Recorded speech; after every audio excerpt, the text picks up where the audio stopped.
Sealed off on the baseline. Murray with the three. And Walker clears.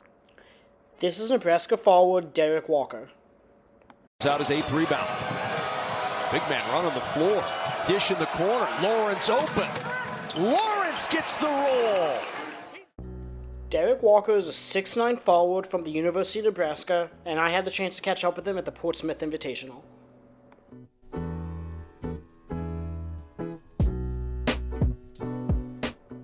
While 80% of Walker's baskets are scored at the rim, he finds a way to score in a variety of ways.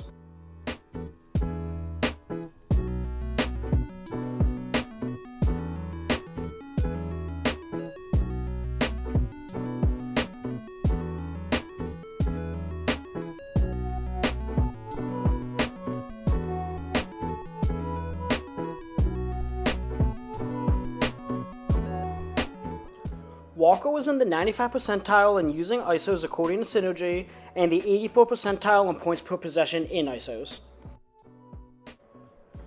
Despite being a non-shooter, Walker was in the 79th percentile for spot-ups as he uses spot-ups to get to the basket and drive.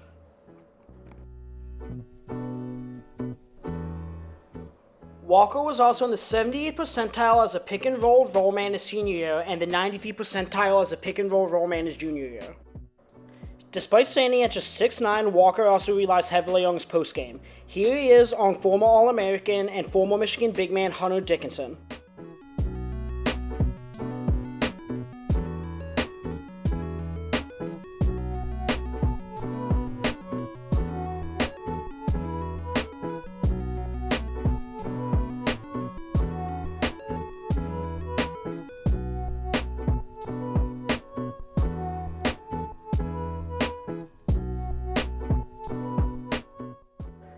And now here he is as a pick-and-roll rollman on All-American Trace Jackson Davis.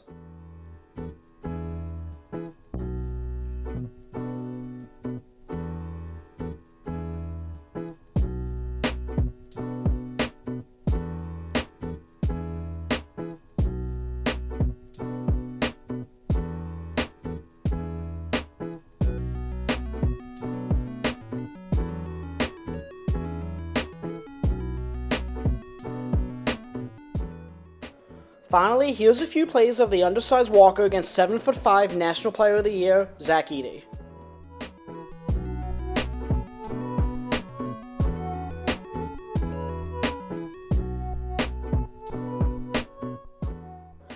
With Edey on the court, Purdue traditionally plays a drop coverage style defense. Again, while Walker isn't much of a threat in the mid-range, he has no issue putting the ball on the court and attacking Edey at the basket.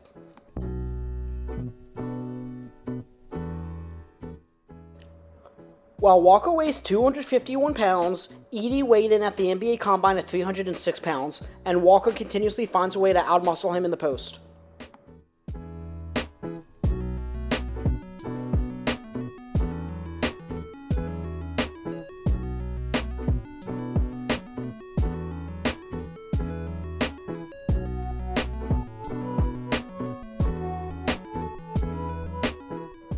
Not only does Walker have crafty moves in the post, but when he gets Edey on an island, he has no problem putting the ball on the court and driving past him for an easy 2.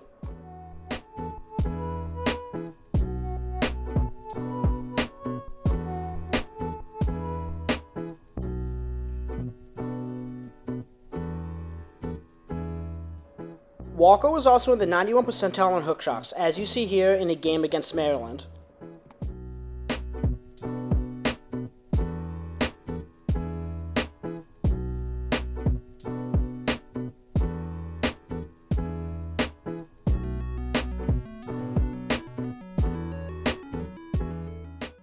Walker's most appealing attribute on offense is his ability to find cutters, pass the ball, and make reads.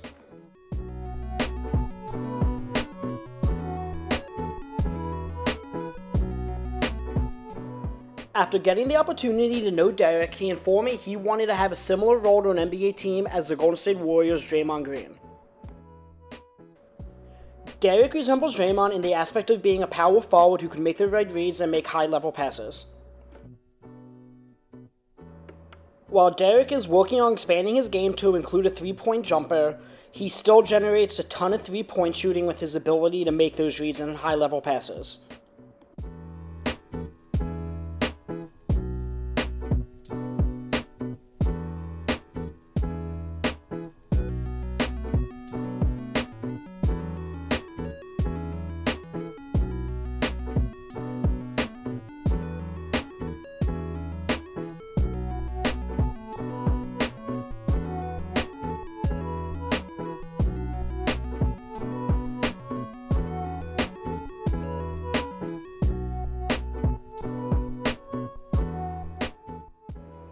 Here's another play where Derrick's working with the big man in isolation. He finds the cutter. When the cutter's unable to score, Derrick then kicks out to the three-point shooter. While the basket doesn't go in, Derrick still had multiple opportunities to generate baskets for his teammates.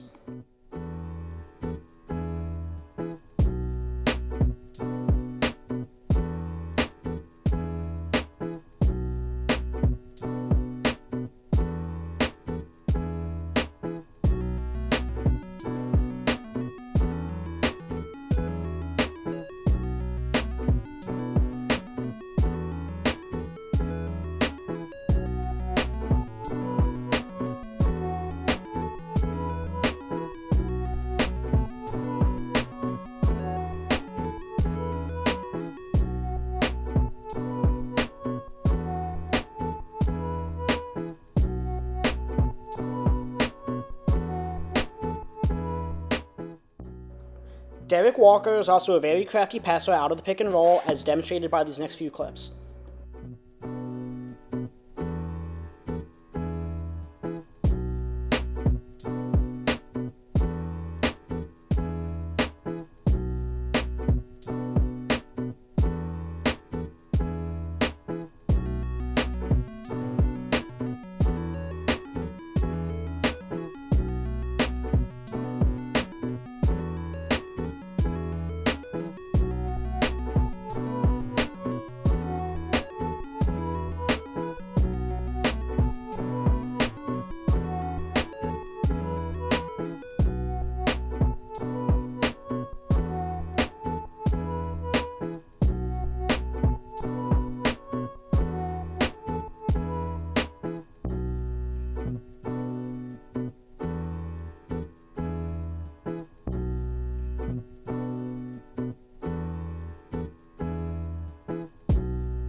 During his senior year at Nebraska, Walker played almost exclusively at the 5, which makes me think he could play the small ball 5 at the NBA level.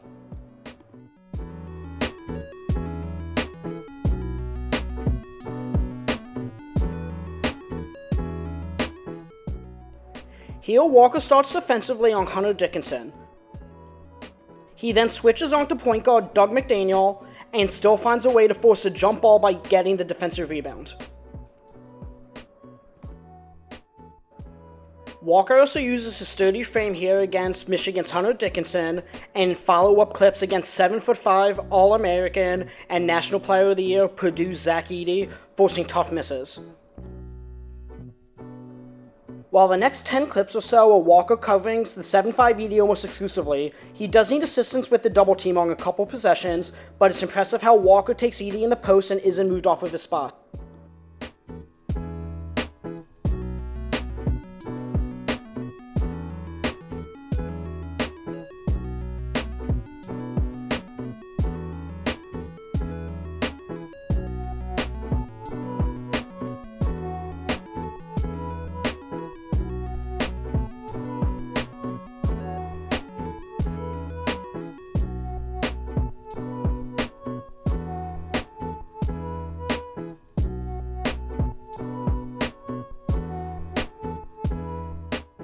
As you could see, nearly half the time with Walker as a primary defender on Edey, Edey can't even get a shot up or he's forced to turn it over.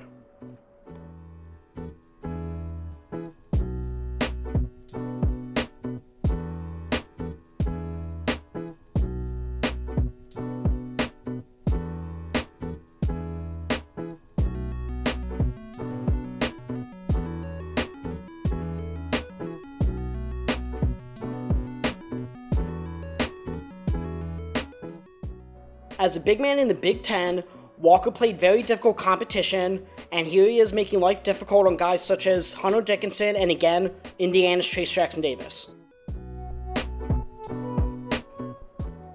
Here's another ED turnover that Walker turns into essentially a fast break. He has no problem putting the ball on the floor and going coast to coast to find the easy basket. Without further ado, here's my interview with Derrick Walker at the Portsmouth Invitational. You can listen to the Bird Rights podcast on Apple Podcasts and Spotify. All music was produced by Brand the Builder. Thanks for watching. And I'm here at the hotel on day 2 of the Portsmouth Invitational with Nebraska's Derrick Walker. First of all, Derrick, how are you doing today? I'm doing good. Good. So, Derrick's first game is actually going to be tonight at 9 p.m. And I feel like, let me start with this question.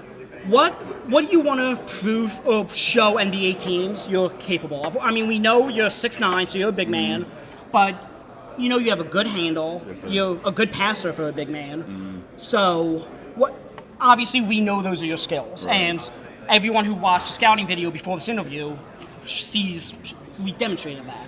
So what else, in addition, do you want to show NBA teams, both skill-wise and just you as a person? To answer that, I was going to say just me as a person, just the teammate that I am. I feel like I can help a lot of my teammates, just not necessarily with their game, but just being a better teammate as well, and helping them win and get open and be good in what they do. I'm really good at recognizing personnels and being able to pull the best out of my teammates, but also for myself, I just want to show the intangibles. Okay. You know, like you said, I can pass really well. I can put the ball on the floor.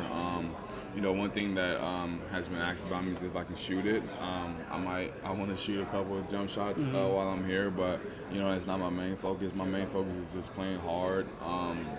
And really doing the things that don't show up on the stat sheet. Okay. You know, how many high fives can I give my teammates? How many, if there's any loose balls, how many loose balls can I get? Can I get any deflections? Can I get a charge? You know, the things that helps in winning without it being statted every game. Okay. So you, I suppose I'm going to use that as a segue into this question.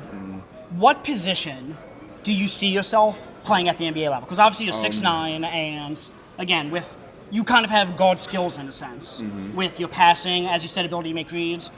And it's okay if you want to say, you know, you're versatile, multi-positional, because that's obviously important in today's NBA. Yeah, no, definitely. I'm very versatile. I think in the NBA, I see myself as a solid four-man. Okay. I see myself as a player kind of like Draymond Green. Okay. A guy that can, you know, knock down open shots when he has to, bring the ball up when he needs to, but also he knows his role, and he knows who's going to get shots every night, and he's okay with making sure they get shots. But also, I feel like he's a great teammate. And a very vocal leader. You think you could? And a very vocal leader, you know. And I think I think I'm the same way in the sense of being a vocal leader. And you know, Draymond's one of those guys where like you hate playing against him, but you love having him on your team. And I think that's one thing that I think I can provide for anyone that has interest in me. Definitely. And I'm going to ask you a question that I feel like I'm asking a lot of people, just because of how prevalent the transfer portal is. Yeah. I mean, it's literally like NBA free agency. Like now you're auto eligible. So you played at Tennessee your first 2 years. Correct. You didn't play, you know, that much, as much as obviously the role you had in Nebraska. And I believe you actually transferred when you still had to sit out for a year. Is that correct? Yeah. So what was that year like when you transferred to Nebraska and, you know, you weren't eligible to play? You know, it was different. You know, it was very different. It was my first time ever sitting out, and not playing and not traveling. So with that, it was different, you know, just because I transferred, it's a new city, I'm meeting new people, I'm not playing, so it's like it gives you, without the right mental space, anyone in that position could not get anything out of it. Yeah. You know, because the coaches staff don't care about you as much because you can't play. You're of no use to them for that year. So for me, it was just staying grounded. You know, I'm not a big guy that likes to go out and party, so a lot of times I just stayed in my house, and I ended up getting a dog that year. Okay. So I stayed in the house and I played with my dog. And What kind of dog? she's a Staffordshire Terrier. Okay. Yeah, that's my girl. Okay. But no, it's just a lot of workouts. You know, for me, honestly, that was a big year for me to use my voice, just with the new guys that we had, and just being able to practice every day. I could still affect practice with my voice, even if I wasn't always on the court with those guys. So it helped me be able to learn how to not necessarily coach the game, but help in a sense of coach my players. Yeah, and that's how you kind of develop that vocal leadership we just talked about. Okay. Yeah, so with that, being able to like just help my teammates get in the right positions, and you know, sometimes tell them why they're doing things instead of just telling them just to do things, and having them have an understanding of the goal and the mission at hand of why we're doing the certain things we're doing in practice, or why they're making certain cuts, or why if something happens to make this certain read. So I think my redshirt year allowed me to gain my more of my vocal leadership. Okay. And my last, I suppose not a question, more of a comment, but I envision for you more of it's not a perfect comp. I like the Draymond Green one you threw out. But I believe former teammate Delano Banton. Yeah, that's my guy. That was my roommate. It's kind of how he wasn't exactly on the radar up until, I believe it was G League Elite Camp, and then all of a sudden he's invited to the Combine, then all of a sudden he's a second-round pick. Right. That's the type of course I envision for you. Well, okay, you're here at Portsmouth, and then, you know, you work your way up. And similarly, Banton is now a point guard at the NBA level at 6'7". Same thing, he was a forward at the time, same school, and he was a good passer, made good reads. Very similar skill set to you. Again, not perfect comp, I'm not saying it is, but I thought, you know what, former teammate. So what's your relationship with Delano? Is that something that, like, you guys, you said he's your roommate, so I'm assuming you're close. Yeah, Delano was my roommate for up until he left. Okay. We were really close. We still talk to this day, and I couldn't be more happier for him. Okay. And I actually remember when he was going through this process, he was back and forth a lot. He was contemplating on if he should go or if he should stay, and I think we had a conversation. I was just like, bro, bet on yourself. Yeah. Like, you know, this will be here. You know, like, I was like, personally, I think you can make it. He was like, I do too, and I was just like, dude, you should go. Does that motivate you to, Definitely. you know, having a close friend who's already been through the process? And, Definitely, man. You know, since I've been playing basketball, I've started playing in 8th grade. Okay. But as I've progressed and gotten older, I've gained a lot of friends. I know a few guys that's in the NBA, and it's very motivating. You know, just because all our journeys are different, but some the same. Okay. So yeah, I'm very excited to go through this. Having people that I know that's been through the process helps me out a lot, because, you know, if anything, if I'm worried about anything or anxious or nervous, I can give them a call and just ask them, like, hey, what did you do when you went through this, and stuff like that. So having those resources like Delano, some of my teammates from Tennessee with Grant Williams and Admiral Schofield, and even some of those guys overseas, they're just great resources to have, and they never leave me wrong, and they're always honest with me. Okay, that's great leadership, and I'm sure, as you said, vocal leader, I'm sure you'll be doing the same for the next generation of guys. Definitely. So I am here again, Portsmouth Invitational with Nebraska's Derrick Walker. Derrick, I appreciate you taking the time to meet with me. Thank you. And that concludes the video. Cool.